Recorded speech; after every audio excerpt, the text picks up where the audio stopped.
और municipal school के हालात जो मुमरा के हैं वो इतने बुरे हैं और इतने बद से बदतर है कि शर्म आती है हमको ये बोलते हुए कि मुमरा का उर्दू स्कूल है। आप लोग एनसीपी पार्टी में हैं, एनसीपी पार्टी के ही विधायक हैं, यहाँ पर एनसीपी पार्टी के ही नगर सेवक हैं, उसके बावजूद ये हाल है। उस दरवाजे जो टूटा हुआ आपने इस्लामुद्दीन भाई साहब आपने जो दिखाया, उसके अंदर चरसी और गंजेड़ी जाके रात में चरस और गांजा पीते, सुबह वहाँ शिक्षा दी जाती है। तो ये महानगर पालिका के ऊपर कलंक है। तो लोगों को चाहिए ना कि उन जनप्रतिनिधियों को होश में लाना चाहिए। मैं तो एक ही बात बोलता हूँ, जो एक्टिंग करे उसको एक मरतबा चुनाव हारा तो खुद कह रहे हैं कि फेलियर है, मैं बोल रहा हूँ ज़ीरो है, काम नहीं हुआ इस पर। काम बिल्कुल नहीं हुआ, इसके ऊपर ध्यान ही नहीं दिया गया। मैं थोड़ा आगे बढ़ा, मुझे रोका गया। अगर विधायक से मिलकर बातचीत करेंगे कि हमारे उर्दू स्कूल में ऐसी ऐसी तकलीफ़ें हैं, तो उनके तरफ से भी हो सके पहल हो कि हाँ ठीक है हम काम करवा के देते हैं, कुछ ना कुछ तो करेंगे ही ना। आप ख़राब मशवरा दो, देखो सुना जाएगा। अच्छा मशवरा आपको कहाँ सुनने को आता है या कोई सुनता है। अभी मैं अगर अच्छी बातें बताता हूँ तो कुछ लोग मुझे भी गाली देते हैं, यार क्या है यार, वो भाई साहब उठा के कुछ भी बोलते रहते हैं, कुछ भी सुनते रहते हैं। मैंने वो इंटरव्यू देखा आप लोगों का, इतना तकलीफ़ पहुँची है, इतनी तकलीफ़ पहुँची है मुझे कि मैं बोल नहीं सकता। और मैं ये आमदार साहब को भी बोलूँगा। मैं हूं इस्लामुद्दीन खान और आप देख रहे हैं प्रहार टाइम्स। आपको बता दें कि मुमरा के एक स्कूल है, टीएमसी स्कूल क्रमांक 13 उर्दू स्कूल है, जिसमें 9वीं और 10वीं के बच्चे पढ़ते हैं। लेकिन यहाँ पर शिक्षकों की जो है वो काफ़ी कमी है और स्कूल के जो हालात हैं वो भी बद से बदतर हो चुके हैं। हालांकि ख़बर हमने ये दिखाई थी आपको, उसके बाद फिर वहाँ पर एक बीजेपी की नेत्री हैं, वो भी वहाँ पर विज़िट किए थे और आश्वासन ऐसा मिल रहा है कि इस स्कूल का काम किया जाएगा। लेकिन ऐसे में सवाल उठता है कि मुमरा शहर की जो सत्ताधारी पार्टी है, जो उनके उस एरिए के नगर सेवक हैं, वो लोग आखिर इस स्कूल के बारे में क्यों नहीं ठोस कदम उठा रहे हैं। हालांकि फ़िलहाल अभी कोई नगर सेवक नहीं है, लेकिन जब ये लोग थे तब इन्होंने महासभा में स्कूल को लेकर कुछ आवाज़ नहीं उठाई, जिसका नतीजा ये है कि स्कूल में पढ़ने वाले बच्चों का भविष्य अधर में लटका हुआ है। एनसीपी पार्टी के ही एक नेता हैं सैयद अली भाई साहब, उनसे हम बात करेंगे। भाई साहब, आप जो है मुमरा शहर के जो काफ़ी मुद्दे हैं, काफ़ी एक्टिव रहते हैं और बेबाक बात करते हैं। उर्दू स्कूल है एमएमली पर, आपने भी खबर देखी होगी। देखा। हालात उसके कैसे हैं, कौन जिम्मेदार? देखिए, ये तो अफसोस के साथ कहा जाता है कि लोग बोलते हैं बेटी, गवर्नमेंट का नारा है बेटी पढ़ाओ, बेटा पढ़ाओ। कहाँ से पढ़ाएगा गरीब आदमी? गरीब आदमी कहीं ना कहीं म्यूनसिपल स्कूल में डालेगा। और म्यूनसिपल स्कूल के हालात जो मुमरा के हैं वो इतने बुरे हैं और इतने बद से बदतर है कि शर्म आती है हमको ये बोलते हुए कि मुमरा का उर्दू स्कूल है जो स्टेडियम के सामने है। ना वहाँ टीचर है, ना वहाँ कोई देखने वाला है, ना पॉलिटिकल लोग वहाँ सुनने वाले हैं। मेरा अफसोस होता है। आप लोग एनसीपी पार्टी में हैं, एनसीपी पार्टी के ही विधायक हैं, यहाँ पर एनसीपी पार्टी के ही नगर सेवक हैं, उसके बावजूद ये हाल है, तो आखिर कौन करेगा काम? आपके पार्टी के जो नगर सेवक है क्या कर रहे हैं? वो लोग थे, अभी नहीं है, थे नगर सेवक, वो लोग क्या कर रहे थे देखिए अब इतने सालों तक? देखिए अब उनका मुद्दा, वो नगर सेवक जाने कि क्या उन्होंने हाउस में कभी सवाल उठाया या नहीं उठाया, ये उनसे आप पूछेंगे तो बेहतर है। लेकिन मैं मेरी अपनी बात अपनी बेबाक राय रख रहा हूँ कि वो सरासर गलत है। उन गरीब बच्चों के साथ खिलवाड़ है, खिदमत खल के नाम पे धोखा है। और सियासत जिस पार्टी से हम बिलोंग करते हैं उसके नेता शरद पवार जी कहते हैं कि 70% समाज सेवा करो, 30% सियासत करो। तो ये एकदम उल्टा बैठता है यहाँ पे। मैंने उस दिन आपका इंटरव्यू मैंने देखा, मैडम का भी इंटरव्यू देखा, आपने जो इंटरव्यू लिया, मैं आपको मुबारकबाद देना चाहता हूँ। और जो इस मुद्दे को उठाएगा मैं सबको मुबारकबाद देना चाहता हूँ कि कम से कम पॉलिटिकल लोगों की इच्छा शक्ति मर गई है, लेकिन मीडिया के लोगों के अंदर कुछ है, जज्बात है कि उन बच्चों के लिए सवाल उठाए। वो बिल्कुल सही सवाल है। उसमें मैं और कुछ ऐड कर दूँ तो उसमें ये है कि उसके अंदर रात में चरस और गांजा पीते हैं। सुरक्षा गार्ड रात को भी होना चाहिए, जो नहीं रहता दिन में ही रहता चला जाता है। दिन में रहता है चला जाता है। उस दरवाजे जो टूटा हुआ आपने इस्लामुद्दीन भाई साहब आपने जो दिखाया, उसके अंदर चरसी और गंजेड़ी जाके रात में चरस और गांजा पीते, सुबह वहाँ शिक्षा दी जाती है। तो ये महानगर पालिका के ऊपर कलंक है, महानगर पालिका के एडमिनिस्ट्रेशन पे कलंक है, और हमारे ऊपर तो है ही है। बीजेपी नेत्री जो है रिदा रशीद, ये वहाँ स्कूल पे गई थी, कॉल पर लगाया था मनपा अधिकारी से, वो किसी से बात कर रही थी, तो ऐसा बताया जा रहा है कि मनपा अधिकारी को स्कूल ही नहीं मालूम कहाँ वो स्कूल है, क्रमांक 13 स्कूल उर्दू का कहाँ है, जो दरवाज़ा लगाने वाला है, जो बोर्ड लगाने वाला है, उन लोगों को जो वहाँ के प्रिंसिपल है वो 3-3 4-4 दिन से फ़ोन कर रहे हैं कि भाई आ जाओ आप लोग, ये लगा दो, खबर ऐसी ऐसी चल रही, उसके बावजूद भी कोई नहीं आ रहा है। और जो मनपा अधिकारी शिक्षण विभाग के शायद थे, जो रिदा रशीद है, उन्होंने बात किया, ऐसा बताया कहाँ पर ये स्कूल है, मैं अभी नया आया हूँ, ज़्यादा दिन नहीं हुआ है, मालूम ही नहीं। मतलब मैं आपको एक चीज़ बताता हूँ कि ये थाने महानगर पालिका में वो स्कूल है, वहाँ के शिक्षक बेचारे इतनी मेहनत करते हैं कि वो स्कूल पूरे थाने महानगर पालिका की इज्जत रखती है, जो परसेंटेज लाती है, गरीबी में परसेंटेज, टूटे दरवाजे में परसेंटेज, पूरे थाने महानगर पालिका के उस पर सबसे टॉप स्कूल मार्क्स लिस्ट के हिसाब से वो उर्दू स्कूल आती है। लेकिन शिक्षण अधिकारियों को नहीं मालूम है कि वो स्कूल है कहाँ। ये शर्म की बात है, महानगर पालिका के लिए शर्म की बात है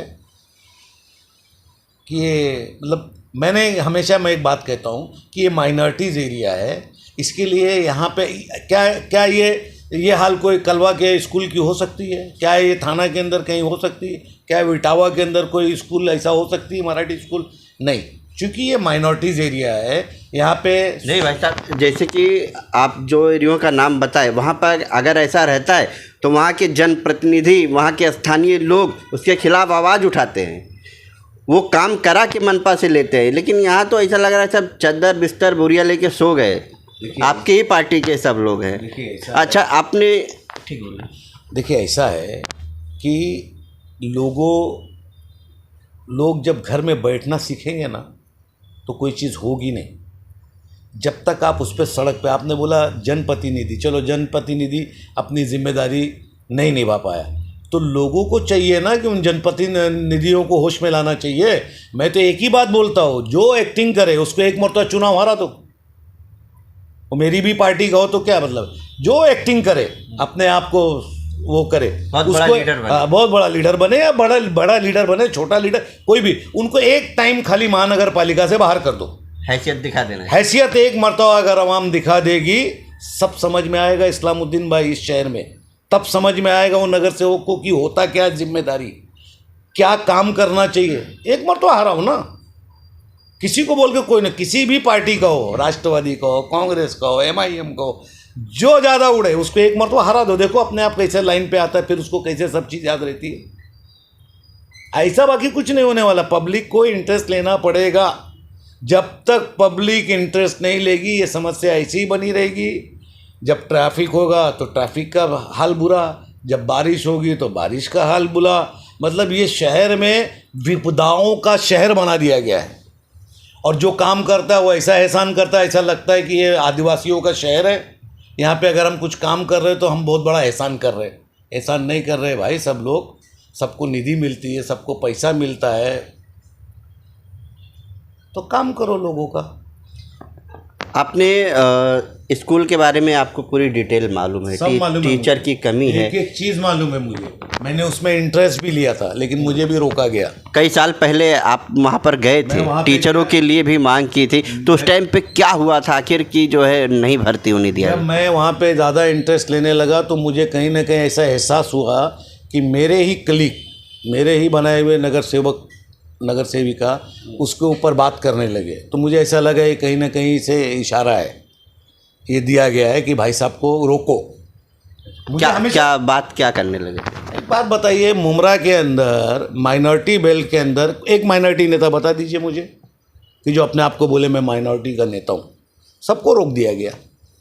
अधिकारी हमसे नहीं डरते साहब। किसने रोका? ये रोका गया, पॉलिटिकल बात कर रहा हूँ मैं, सबको मालूम है कैसे कैसे रोका जाता है, किस किस तरीके से रोका जाता है।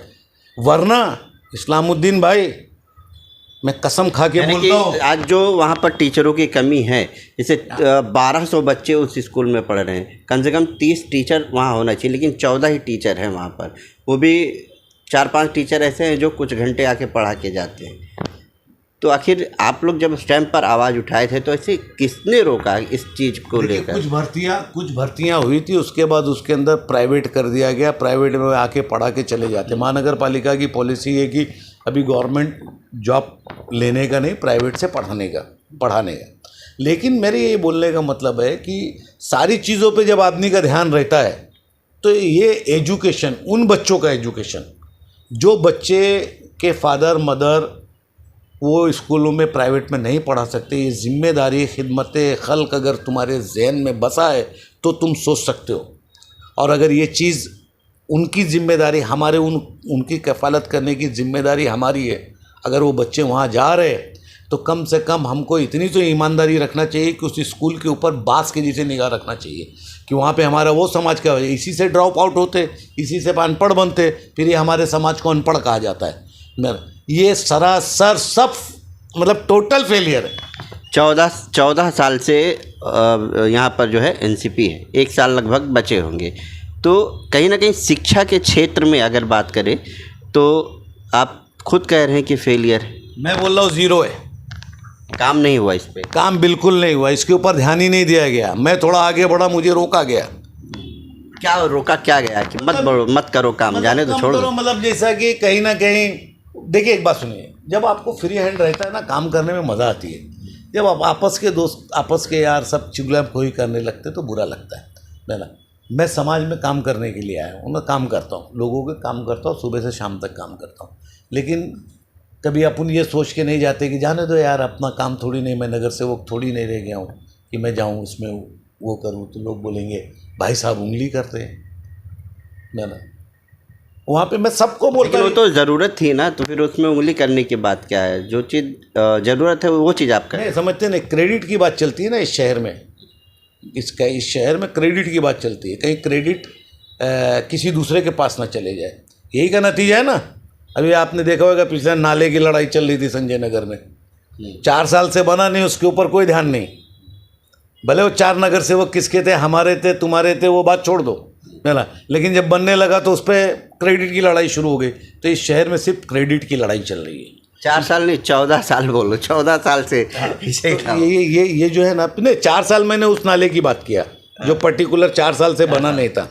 जब वो बनने लगा तो उसके ऊपर एक बन चुका है, एक माहौल बन चुका है कि हम खुद कुछ करेंगे नहीं और दूसरों को करने भी नहीं देंगे। अगर ये चीज़ को फ्री हैंड छोड़ा जाए ना तो ये बहुत कुछ चीज़ें तब्दील हो सकती है शहर के अंदर, इसको रोका जाता है। तो आप स्कूल के बारे में भी आप कितना उसको लेकर जो है सचेत हैं कि उस स्कूल के बारे में काम होना चाहिए, टीचर होना चाहिए? आप जो यहाँ के विधायक हैं उनके काफ़ी करीबी माने जाते हैं, हमेशा कॉल पर संपर्क होते रहता, आपसे ये हुआ वो हुआ। तो स्कूल के बारे में आपने बात की है कि आप जो है यहाँ पर सुविधा करा के दीजिए? नहीं, वो स्कूल जो है वो उसमें संघर्ष की यूनियन है और शायद उसकी अध्यक्षता अरुता अवार्ड जी हैं। तो वहाँ के मसले पे ज़्यादा बोलना ठीक नहीं रहता है। क्यों? क्योंकि वो टीचर्स को अगर अपन बोलेंगे कि चलो आज अपन इसके खिलाफ धरना देते तो टीचर्स नहीं आएंगे अपने पास। वजह क्या है नहीं आने? मुझे यही है, सब पॉलिटिकल गजपाच पॉलिटिक्स, इसके लिए आदमी दूर हो जाता है, सियासत से नहीं करता आदमी। नहीं, आप अगर विधायक से मिलकर बातचीत करेंगे कि हमारे उर्दू स्कूल में ऐसी ऐसी तकलीफ़ें हैं, तो उनके तरफ से भी हो सके पहल हो कि हाँ ठीक है हम काम करवा के देते हैं, कुछ ना कुछ तो करेंगे ही ना। लेकिन मैं एक चीज़ हमेशा बोलता हूँ कि अच्छी चीज़ों को सुना ही नहीं जाता है। यानी नहीं सुनेंगे क्या? अच्छी चीज़ों को सुना ही नहीं जाता है। आप ख़राब मशवरा दो, देखो सुना जाएगा। अच्छा मशवरा आपको कहाँ सुनने को आता है या कोई सुनता है? अभी मैं अगर अच्छी बातें बताता हूँ तो कुछ लोग मुझे भी गाली देते हैं, यार क्या है यार, वो भाई साहब उठा के कुछ भी बोलते रहते हैं, कुछ भी सुनते रहते हैं। दर्द होता है इस्लामुद्दीन भाई, बहुत दर्द होता है देख के। वो इस स्कूल जब इंटरव्यू आपके यहाँ चल रहा था ना, तो मैंने उसको 1 नहीं 3 मरतबा देखा, वहाँ के पानी को भी देखा, वहाँ के भरे हो, उसमें सांप हो, बिच्छू हो, गोजर हो, उसमें हमारे समाज के वो बच्चे जो हमारी जिम्मेदारी है पॉलिटिकली में ना, और हम वहाँ फेलियर होते हैं और बोलते हैं कि मुसलमानों का शहर है, ये माइनॉरिटीज़ का शहर है। शर्म आती है वो देख के। नगर सेवकों को भी शर्म आना चाहिए और सबको शर्म आना चाहिए, और मुझे भी शर्म है। स्कूल के जो बच्चे हैं ना, जो वहाँ पर आप बता रहे कि अव्वल आते हैं, नाम रोशन करते हैं, वो अपने बल पर आते हैं, और जो वहाँ टीचर हैं उनके बल पर आते हैं। जो प्रशासन से फैसिलिटी मिल रही वहाँ कुछ जीरो है, वो इतना मेहनत करते हैं, बल्ब भी नहीं वहाँ, एक एक क्लास में एक बल्ब यहाँ, एक बल्ब वहाँ है, बोर्ड वोर्ड तो एकदम। ये तो कैसा है इस्लामुद्दीन भाई कि अधिकारी और हम लोग वहाँ पे जाके कुछ थोड़ा बहुत उनको गिफ्ट दे के अपनी क्रेडिट लेने जाते हैं। सच ये है कि वहाँ के टीचर मेहनत करते, इसमें कोई दो राय नहीं। एक चीज़, दूसरी, वहाँ के जो बेचारे पेरेंट्स हैं, जिनके बच्चे आते हैं, जिनके वालिद रिक्शा चलाते हैं, है ना, उनको पढ़ने का शौक़, और एक होता है माहौल। तो पढ़ने का जिनको शौक़ रहता है वो बच्चे कहीं भी पढ़ लेते हैं, लेकिन जो माहौल दिया जाता है वो मेजॉरिटी वहाँ के बच्चे ड्रॉप आउट होते हैं। हमारे माइनॉरिटीज़ के बच्चे जिनकी जिम्मेदारी हमारी है, और फिर मैं बोलता हूँ हमारी है। अगर सियासत में हूँ तो, नहीं हूँ तो फिर आँख बंद है, सोते रहो, कोई टेंशन नहीं। लेकिन उसके ऊपर बिल्कुल ध्यान नहीं दिया जाता है। मैंने वो इंटरव्यू देखा आप लोगों का, इतनी तकलीफ़ पहुँची है मुझे कि मैं बोल नहीं सकता। और मैं ये आमदार साहब को भी बोलूँगा कि मैं साहब जब मांग रहा था, अगर मेरे को ये स्कूल मिल गया होता तो आज ये हालत नहीं होती थी। भले कॉन्ट्रैक्टर किसी का रहे, भले वो क्या नाम है अपना क्या करने का किसी का रहे, खाली मेरे को स्कूल दे दो मेरे को स्कूल, मुझे दे दो ये स्कूल। मेरे को 1 रुपया भी नहीं चाहिए तुम्हारी महानगर पालिका से, और उसके बाद फिर वो स्कूल के हालात देखो मैं कैसे बदलता हूँ। लेकिन फिर कोई बीच में आना नहीं चाहिए, फिर शहर का कोई भी आदमी बीच में नहीं आना चाहिए। ना पॉलिटिकल आना चाहिए, ना नगर सेवक आना चाहिए, ना आमदार आना चाहिए, ना कोई अध्यक्ष आना चाहिए। देखो मैं वही मेरी कौम से पैसा लेके मैं स्कूल बनवा दूंगा। और अच्छा भाई साहब, ये भी देखा जा रहा है कि उसी उर्दू स्कूल के सामने ही एक बहुत बड़ा उर्दू मेला लगा था। उर्दू के नाम पे आपके पार्टी के तरफ से बड़े बड़े मुशायरे होते हैं, लाखों रुपए में शायर आते हैं, लेकिन जहाँ से उर्दू सीख के निकल रहे हैं बच्चे, एक चवन्नी भी नहीं हो रहा है। ऐसा है कि वो एक इवेंट्स होता है, मैं मानता हूँ। लेकिन जो मुमरा के उर्दू के जानकार हैं, जो बेहतरीन उर्दू बोलते हैं, वो जाएंगे, उन लोग को भी सामने आना चाहिए। जाएंगे कहाँ से? जो लोग इवेंट्स करते हैं उनको चंदा कौन देता है? हम और आप देते हैं, ये पॉलिटिकल लोग देते हैं। वो कैसा बोलेंगे हमारे खिलाफ? वो क्यों बोलेंगे हमारे खिलाफ? उनका साल का एक प्रोग्राम रहता है, वो पूरे महाराष्ट्र के लिए होता है। कभी भिवंडी के अंदर होता है, कभी मालेगांव में होता है, कभी धुलिया में होता है, कभी औरंगाबाद में होता है, कभी जालना में होता है, कभी पातुर में होता है। तो पिछली बार मुमरा में था।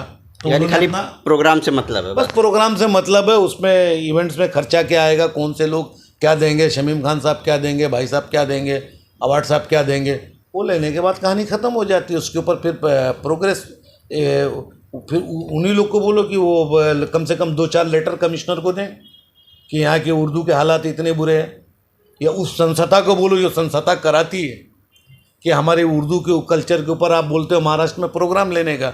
और हमने पिछले उर्दू प्रोग्राम हमने मुमरा में लिया, और उर्दू स्कूल की महानगर पालिका की ये हालत है। मैं एक बात बोलता हूँ, जहाँ बच्चे कम हैं वहाँ तो मुझे समझ में आता है कि ठीक है भाई, टीचर्स कम कर दो, वो कर दो, चलो इंग्लिश मीडियम को बढ़ावा मिल रहा है। मैं ये कमिश्नर साहब को भी मुबारकबाद देना चाहता हूँ कि इन्होंने कुछ म्यूनसिपालिटी स्कूलों को CBSE, नवी मुंबई के तर्ज के ऊपर CBSE का करने का प्रोग्राम उनके अंदर है। मैं उनको मुबारकबाद देता हूँ। लेकिन जो बची हुई हमारे पास चीज़ें हैं, जिसके अंदर सबसे ज़्यादा बच्चे हमारे पास, उर्दू के बच्चे कम नहीं हुए, बढ़े। तो बढ़े हुए बच्चों का कम से कम ये स्कूल तो सही कर दो। CBSE जब अपन लाएंगे तब लाएंगे। भाई साहब, आमदार के साथ साथ जो है खासदार की भी जिम्मेदारी आती है, तो क्या खासदार से भी आप मुलाकात करेंगे इसको लेकर? 100% मैं खासदार से भी, खासदार साहब के पास भी जाने वाला हूँ लेटर लेके कि, और ये आपकी CD लेके कि ये महानगर पालिका की, इसकी आपकी भी जिम्मेदारी बनती है, क्योंकि आप भी हमारे महानगर पालिका के क्षेत्र के अंदर आप खासदार हो। आपका भी एक फंड, एक बजट है जो उसके ऊपर दिया जाए, और आजकल खासदार साहब दे भी रहे मुमरा को काफ़ी, तो एक स्कूल के लिए भी उनके ऊपर ध्यान। और मैं माननीय मुख्यमंत्री जी एकनाथ शिंदे जी को भी मिलने वाला हूँ कि कम से कम एक आध जो स्कूल जो सबसे अच्छी चल रही है, वो चाहे थाना में हो, इटावा में हो, कलवा में हो, मुमरा में, मुमरा की जो चल रही एक स्कूल है, इसको एक अच्छी स्कूल बनवा दीजिए। ये चीज़ को आपके माध्यम से जो उठाया गया, प्रहार टाइम्स के माध्यम से आपने जो उठाया है, इसके ऊपर मैं हमारे आमदार साहब से भी बात करूँगा, हमारे नगर सेवकों से भी बात करूँगा कि तो आपकी जिम्मेदारी है, इसके ऊपर ध्यान रखो, इसका मजाक ना बन पाए, क्योंकि ये हमारे वो बच्चे हैं कि जो हमारी जिम्मेदारी है कि इनको अच्छा रास्ता दिखाना, कम से कम 10वीं तक उनको एक कारपोरेशन के माध्यम से पढ़ा लिखा बनाने की जो जिम्मेदारी हमारी है, जिसको हम खिदमत खल्क कहते हैं, तो ये हमारी जिम्मेदारी करने की। तो आपने सुना कि सैयद अली भाई साहब का साफ तौर पर कहना है कि जो यहाँ के विधायक हैं उनसे भी वो बातचीत करेंगे, स्कूल के हालात को लेकर खुद भी ये पत्र व्यवहार करेंगे, और यही कोशिश रहेगी कि जो स्कूल के हालात हैं वो जल्द से जल्द जो है सुधारे जाए।